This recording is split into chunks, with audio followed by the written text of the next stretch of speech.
係各位網友嚇，呢條片係講艾未未嘅。嗱，呢單嘢咧係引起我好大嘅興趣，因為我 follow 艾未未咧係 follow 咗呢一個係10幾年喎。我覺得呢個人係非常之有趣。咁佢咧就係經歷過喺大陸一大段捱苦嘅日子，然後去咗美國，然後翻去大陸，然後一個堅持嘅異議分子，然後咧又出咗國，去咗德國、英國、葡萄牙，叫佢翻中國，佢忽然間講咗啲咧令你非常驚訝嘅嘢，即係你跟咗咁多年咧，呢個人忽然之間變成咁樣，即係我令我諗起兩句説話嘅，呢個係白首相知猶按劍，呢個係嚇，呢個後生仔識到老，你忽然間發得自己呢個唔識得呢個人，呢個真係我係睇下呢種心態究竟係點嘅。好啦，嗱湯啊，呢個大減價88蚊3包嚇，非常之抵嘅呢個嚇。咁就300蚊就攞糖果，500蚊喺網上買呢個糖果啦。呢個就係2026年初，即係呢個上個月嘅啫。曾經俾當局封殺咗，逃亡咗去海外10年嘅先鋒藝術家艾未未，低調翻去北京。佢翻去探佢93歲嘅媽媽，每一次見面都可能係最後一次。佢走出嚟，佢帶個仔去見呢個阿嫲，因為唔見咧，佢可能呢世都見唔到噶啦。呢個就係嚇。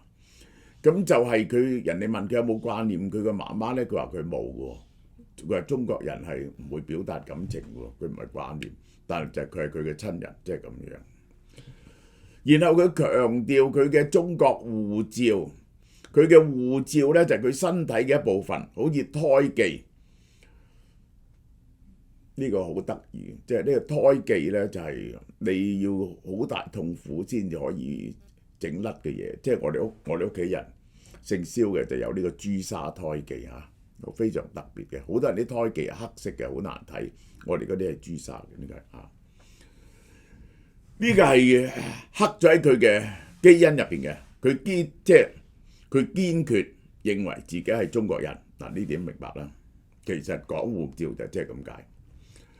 被問及回國有冇安全顧慮呢？我係中國人，翻到中國唔會感到害怕，亦都唔會困擾。嗱，呢句好得意嘅呢句説話。點解中國人翻到中國唔會害怕或者困擾呢？呢個係嚇。睇下你翻到中國會遇到咩事啦？呢個就係嚇。咁如果你翻到中國，你覺得會拉你嘅，咁梗係驚啦。好多人都被拉咯。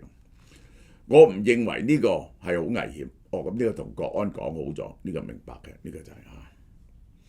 佢踏上北京，嗱呢點你要明白。我係識得好多人都講喺中國咧個生活嘅便利性咧，你係冇得比嘅。剛啱我琴晚有個朋友嚟探我，佢翻咗去大陸一輪，佢話真係佢翻去好忙2個月，都係叫呢一個美團咁樣，都係咧早午晚生活嗰啲垃圾嘅嘢咧，都透過美團買，都係太過方便啦！呢個真係送到嚟房門口，好似一塊破碎嘅肉湊翻一齊，即係佢係回憶翻起佢北京嘅生活。嗱，呢個你會明白，佢喺北京係好享受有一段時期，佢係好享受佢嘅生活嘅。我係 take it for that。北京嘅嘢好食啦，咁呢個德國、英國嘅嘢都好難食，呢個係真嘅，呢個係嚇。中國服務業發達高效啦，令人感到溫暖啦。過去佢批評中國社會冷漠、體制僵化，出現髮夾彎，180度轉彎。嗱，呢個係180度轉彎。呢個世界咧就冇360度轉彎，360度轉彎你就翻去原點㗎啦，即係冇轉彎。佢喺北京激活多年未用嘅銀行帳戶，櫃台職員迅速而友好幫佢辦妥手續。喺德國、瑞士咧複雜到唔合理，申請簽證更係漫長嘅等待。佢係批評緊呢個歐洲嘅辦事嘅效率嚇。歐洲嘅辦事效率係我都好猛憎嘅。咁呢個同佢哋覺得生活唔使咁急迫有關。當然亦都係有官僚主義。嗱，呢個係令到佢好唔舒服嘅嘢。佢形容喺歐洲日常生活遇到嘅官僚主義困難係中國嘅10倍，令人好疲憊。呢個第一，生活唔方便；第二就係做嘢好慢。呢個係好多人都覺得係嘅，去英國都係呢個。德國社會冷漠、理性而官僚主義盛行，作為個體喺度感到束縛同唔安全。德國社會冷漠咧，就係因為佢喺德國係冇一個佢嘅親友嘅環境啊。當然啦，你唔係德國人，你又係一個好陌生嘅人。理性，理性點解唔好咧？德國人係好理性，呢個係即係覺得係咪乜嘢中國人咧？即係人哋好刻板嘅，德國人係唔係學中國人咁，乜嘢都可以用呢個講情先嘅。台灣都係情先，然後先理，然後先至法。官僚盛行，咩叫官僚盛行咧？就係好照規章做嘢，一板一眼。喺德國生活10年，未有人請過佢屋企食飯。呢個係你適應唔到德國嘅生活，即係你喺德國交唔到朋友。嗱，呢個係交唔到朋友，令佢覺得好孤單。佢目前德國缺乏安全感同自由，並話中國人咧更欣賞立場清晰嘅極右政客艾德爾。其實佢嘅思想又係變咗係極右派喎。呢個係你睇下佢講民族主義喎，我諗佢係咪又有排斥啲有排斥啲新移民啊？覺得個 law and order 唔好啊，即係咁樣咧嚇。佢曾經要求奧巴馬公開譴責中國人權，而家佢話西方已經冇咗道德立場啦，冇條件。西方領導人喺中國講人權係非常虛偽，讓人發笑。佢用乜嘢例子嚟講西方冇資格恥笑中國呢？艾未未以維基解密創辦人阿桑奇遭到監禁為例，質疑西方點解有面談審查。嗱，呢一個係一個典型嘅邏輯謬誤。嗰個邏輯謬誤咧就係將唔同等級嘅嘢、唔同level 嘅嘢，只要有就作為同一對待。我係舉咗個好好嘅例子啊！兩籮雞蛋，一籮咧係99隻好蛋，一隻壞蛋；一籮咧係一隻壞蛋，99隻好蛋；一隻99個壞蛋，一隻好蛋；一個你99隻好蛋，一個壞蛋。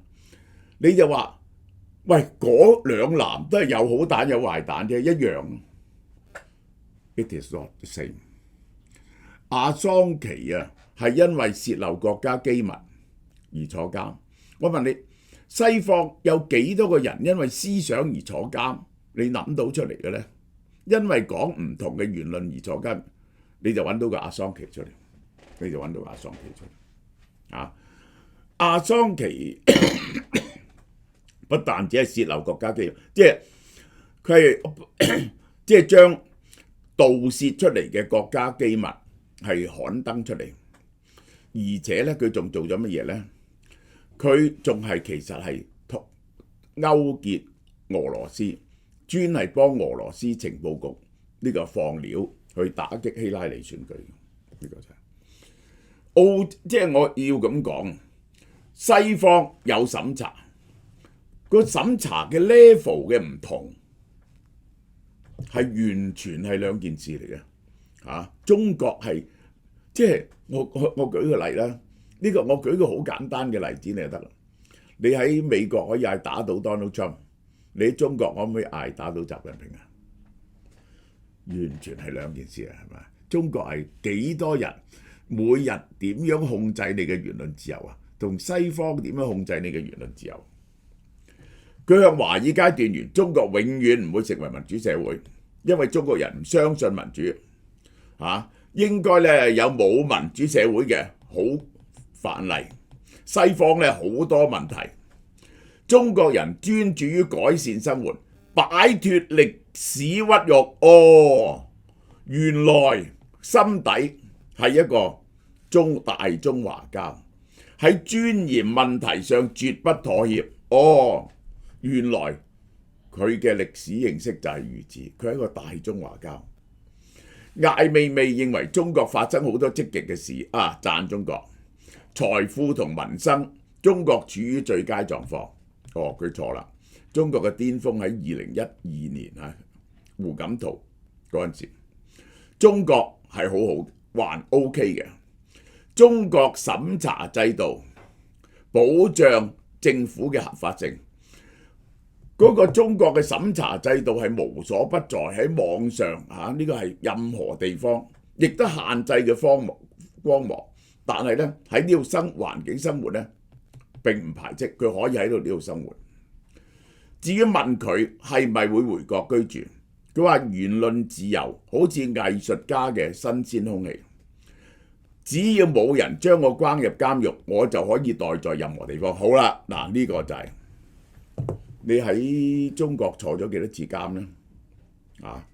你而家60幾歲，係去咗前後喺外國10幾年，中國佔咗3/4，外國佔咗1/4。你喺外國有冇坐過監？冇審查，喺中國生活冇任何問題，但係中國一定有審查啦。講下佢1957年生於北京，佢爸爸係出名嘅詩人艾青，係結果呢，艾青啲詩唔錯，係被劃為呢個右派反右運動嗰陣時。1958年，喂，喺西方有冇人會將你因為你思想將你下放去呢一個去沙漠度居住啊？下放東北北大荒。1961年3年後轉去新疆石河子農場，係佢話呢個要掃屎坑嘅牛屎啊雞屎啊咁樣，因為思想問題呢個係被逼清掃廁所，挖除凍成冰柱嘅糞便，呢個係被年幼嘅艾未未睇隻眼啦。佢而家呢啲嘢似乎覺得唔重要咯，已經係唔重要。佢喺新疆住咗16年，坐咗16年監，等於係無限期嘅野外生活。佢60幾歲佢喺中國40幾年，呢度坐咗16年監。由於政治身份，全部俾人捉嚟讀敵意。佢爸爸係右派，係完全俾人排斥嘅。咁同你而家喺德國嘅感受有冇啲唔同呢？佢對威權同社會地位有清晰認識。1976年佢去咗，後來佢由新疆翻去呢個北京，然後1978年呢個時候就思想最自由嘅時代，北京電影學院動畫系開始學做動畫。1976年5年後呢一個係去美國，佢去咗美國幾耐呢？1981年立誓話永遠唔返中國。佢嗰時佢呢啲嘢佢唔記得咗咯。佢係紐約柏森設計學院深造，因為一門課未通過停發獎學金，成為非法居留者，喺街頭畫像及打零工為生。佢呢種人咧，佢積極參與紐約街頭抗議，拍攝大量警察暴力照片，開始介入政治討論。佢呢啲人咧，係去到邊度都反對嘅，永遠嘅反對派。長毛就係呢啲人，長毛人呢種人係永遠對呢種人係滿腹牢騷，去到邊度都係對當地係非常之不滿嘅。好啦，1993年翻嚟，佢喺美國12年冇改到，因為佢去嗰時咧已經太過老啦，57、81，呢個24歲去，改唔到佢嘅基因。隨後編輯地下刊物、黑皮書、白皮書、灰皮書，佢就做啲挑釁性嘅行為嘅藝術。對中南海豎中指，呢個係好啦。1995年，佢由93年翻去，佢過咗好好嘅生活嘅。其實成立藝術文件倉庫，佢好出名。致力於推廣中國當代實驗藝術係圈內嘅核心人物，由93年一路去到艾未未同瑞士建築師合作，2008年北京奧運嘅鳥巢做設計顧問。所以呢，我係睇過佢好多展覽嘅，即係擺幾百個嗰啲咁嘅嘢喺度啊，即係呢啲咁嘅嘢。呢個佢同政府關係最密切嘅時代啊。其後佢同奧運政治宣傳法感到反感，抵制開幕式，開始緊張。呢個係93年翻去。好啦，汶川地震，拒絕公佈遇難名單，佢就發起公民調查。佢揾幾百個義工實地走訪，最後確認5100幾個人死。佢就整咗一個創作藝術喺慕尼黑念。用細路仔嘅書包拼出文字，佢在這個世界開心地生活咗7年。2009年，我第一次識佢就2009年，93年去到2009年，有16年嘅好生活，係名成利就，相當有錢。佢去想為維權人士譚作人出庭作證，俾公安破門入，用拳頭重擊佢嘅腦部，導致喺德國佈展嗰時都昏迷。佢有冇受到咁嘅待遇啊？喺西方，外力導致腦出血，一定要進行緊急腦部手術。呢個過程被拍成紀錄片《呂馬提花》。然後佢喺上海應政府邀請興建嘅工作室，被指為違章建築，夾硬拆咗佢嘅財產，受到無理嘅破壞。呢啲嘢喺西方會唔會發生？佢作為抗議佢整呢個河蟹宴，好多人支持佢。河蟹就係遞呢個胡錦濤呢個800個網民出席，食咗3000隻蟹。2011年拉咗佢，第2次被捕，第3次被捕。譚作人嗰度第2次被捕，喺中國第3次被捕，私人財產冇咗，然後又再被捕。佢喺秘密關押期間遭受到刑訊逼供，刑訊逼供喺西方會唔會有刑訊逼供？被逼觀看維權律師高志成被虐待嘅錄影，涉嫌偷稅漏稅，於是被控1520，佢要罰1522萬稅款。3萬個網民捐咗900萬俾佢，呢個係好大規模嘅籌款活動。然後獲釋後，當局長期無理扣押佢嘅護照。佢同中國反面，其實喺2011年，佢一路每日擺個鮮花。2015年4年後佢出國，即係咧佢其實就係大約係有10幾年係過住富貴繁華，喺德國喺中國受到萬人吹捧嘅生活。其實佢用呢段生活同佢喺德國、英國嘅遭遇相比，其實就係佢呢一段咧受到虐待嘅，佢又唔記得咗。佢喺柏林建立大型工作室，成為西方眼中最推崇嘅中國異見藝術家。走去劍橋喺嗰度個仔受教育，喺葡萄牙買房產長居。呢10年佢就轉咗批評西方社會啦。佢喺邊度啫？最大同西方社會嘅反面喺呢度。西方最初俾佢自由感，後來佢感到資本主義嘅束縛，非常得意，非常得意。即係你喺大陸冇資本主義嘅束縛咩？你係雙重束縛，既有社會主義嘅束縛監視你生活，亦有資本主義嘅束縛。就係呢個大陸嘅資本主義嘅束縛係仲緊要。因為點解呢？你冇錢係連病都冇得睇啊嘛！喺西方國家咧，起碼係有底層嘅福利佔住你，逃離咗老虎口，落一群狼入邊。西方社會每個人必須極度掙扎去獲得成功，呢種成功令人質疑。呢個係變咗係乜嘢啊？呢個係乜嘢啊？係否定呢個自由主義啦、個體主義啦？呢個係否定呢一個市場經濟。呢個係2023年，佢喺社群媒體影射猶太社區喺美國嘅特殊影響力。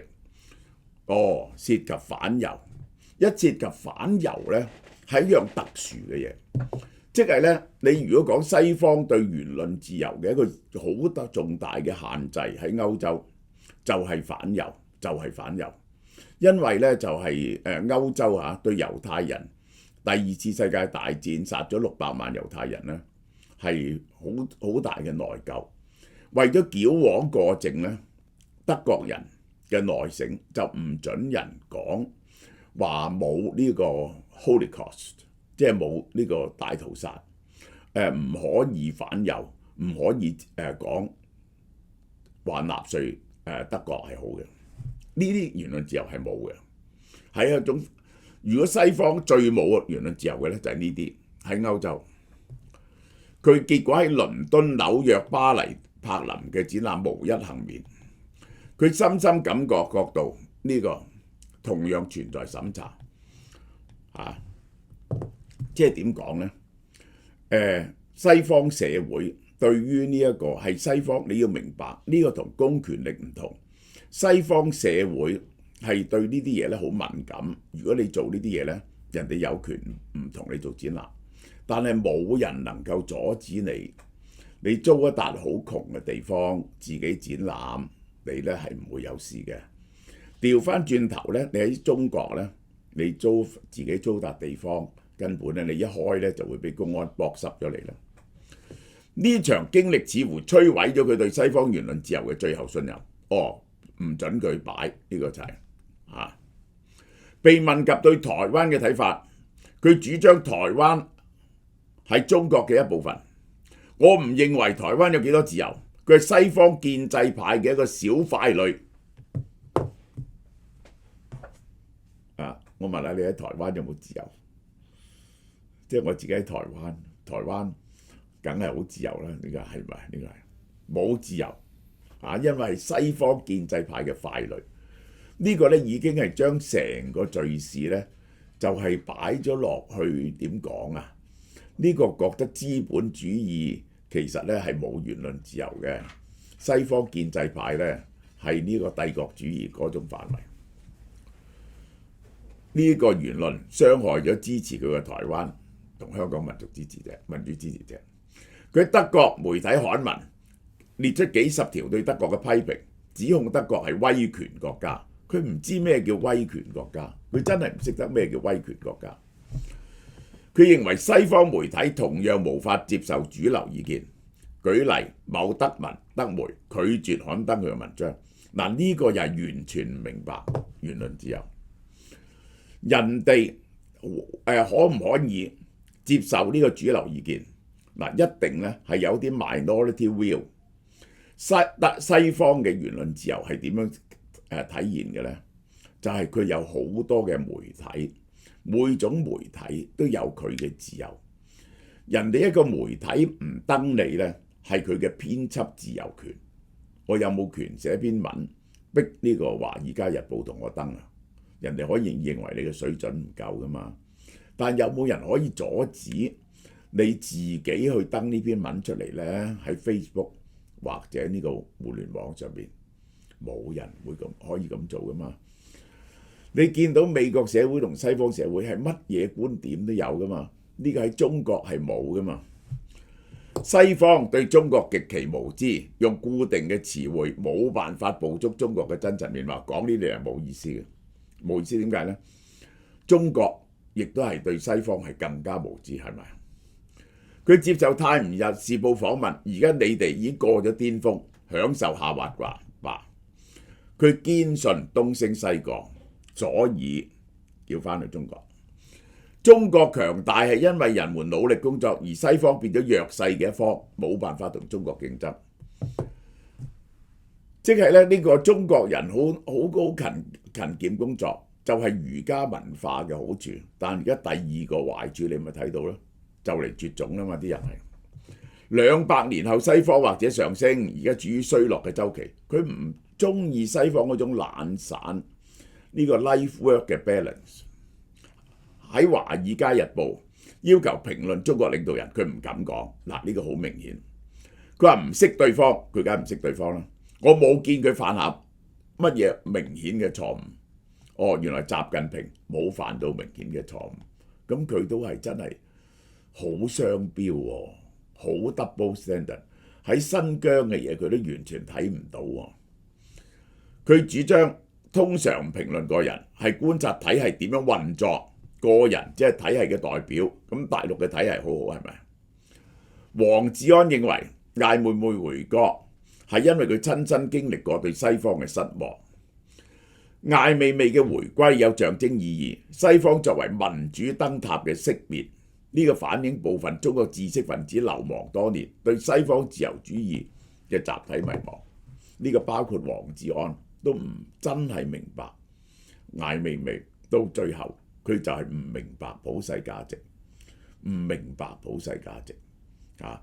就係因為佢喺西方受到一啲官僚主義啊。有時因為批評呢個猶太，因此展出受咗啲限制啊！佢就將中國社會就等同於中國社會嘅冇自由，等同於西方嘅冇自由，認為兩樣係一樣。西方咧係虛偽，呢個就係流亡多年嘅吳作來喺 X 平台嘲諷，回到黨國母親嘅懷抱，多麼幸福，多麼驕傲。嗱，一定係國安咧就叫佢翻去。呢個如果唔係咧，佢唔會翻去。佢翻去咧，只要佢唔由佢係其實咧，俾佢翻去受特殊呢個待遇，然後咧佢亦都未必長期翻去，就主要喺外國，而佢嘅展品咧喺中國係可以得到名利。佢喺外國幫中國做代言人，呢個咧係。我唔係話佢係受錢收買，而好明顯佢自己咧已經將佢嘅一生啊，我睇過一生，佢唔係作平衡去睇，佢以前嗰啲嘢咧忘記晒啦，中共啲衰嘢，佢記得嗰10幾年喺中國生活好，同埋佢喺德國嘅生活嘅比較，呢個係過去視佢為自由象徵嘅網民感到失望，明顯有官方敘事色彩，老民運。內容幾多係事實，幾多係日美支持，呢個唔使講。即係咧，好似梁啟超咁樣，一路主張西方民主自由，去到呢個佢去個歐遊回憶錄嗰陣時咧，就嚴厲批評西方，話西方咧就係因為第一次世界大戰啊，咁咧就係西方咧好多嘢都係唔好嘅，即係舉個例，其實係一樣嘅，呢個其實一樣。佢哋開頭佢其實喺美國住咗好多年喎。即係咧，佢喺佢已經唔記得咗細個喺中國嘅苦難。佢後來咧，亦都係受咗幾年嘅苦難，但去到德國咧，佢係得唔到足夠嘅重視，而佢係覺得德國嘅生活呢一個係環境冇中國咁好啦，亦都冇咁多人包圍佢啦，冇咗嗰種親切感啦，冇咗嗰種人際關係啦，然後佢嘅自由係受到少少嘅限制，於是佢就作出咗咁嘅反應。艾未未一生下放邊疆，赴美流亡，歸國抗爭，再次流亡，充滿劇烈嘅變遷。2026年言論大轉向，從激進嘅體制對抗180度轉向，非常可惜，非常可惜。嗱，呢個就係黨中央，呢個係嘲笑中國嗰陣時啲嘢，呢個係好啦。呢個夏文汐咧為隻 NMN 咧就做代言人嘅，佢食咗幾個月啊，我特登俾佢食咗幾個月先出嘅。點解我 keep 得咁好？今次去韓國就係為咗補貨呢隻 Hankook Life Longevity Complex（NMN）。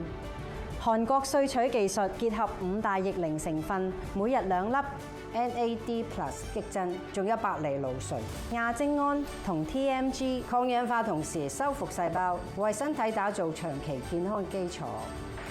咁神奇，邊度有得買啊？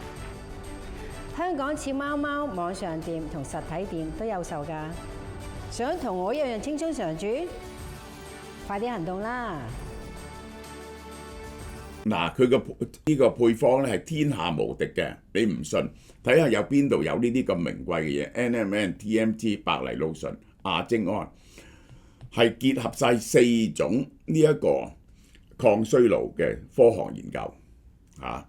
而且 NMN 每日450mg啊，食2個月，1316，而且咧就每買一盒過年前咧送一盒呢個臘腸俾你。嗱，大家睇下係有醫學證明嘅，全部有醫學證明嘅，呢個係年卅晚啊！當然有啲肉食啦，呢個就係特價，好受歡迎嘅呢啲，買翻去打邊爐啦。呢一個1家韓牛火鍋片呢一個係300克喎，好重喎，呢個係300克喎，99蚊喎，好抵。呢個韓國豬腩火鍋片300克49蚊，呢個。嗱，拎翻去打邊爐咧，好好食。咁就呢隻一夜乾啦，呢個係呢個日本北海道嘅名食啊。呢個一夜乾，呢一個係花魚一夜乾，超特價賣俾大家聽，43蚊，攞嚟解凍咗煎焗或者氣炸都好食嘅。一條350g 咧，好大條噶啦，呢個好好食。呢個牡丹蝦加拿大牡丹蝦又再減價。1公斤喎，380蚊。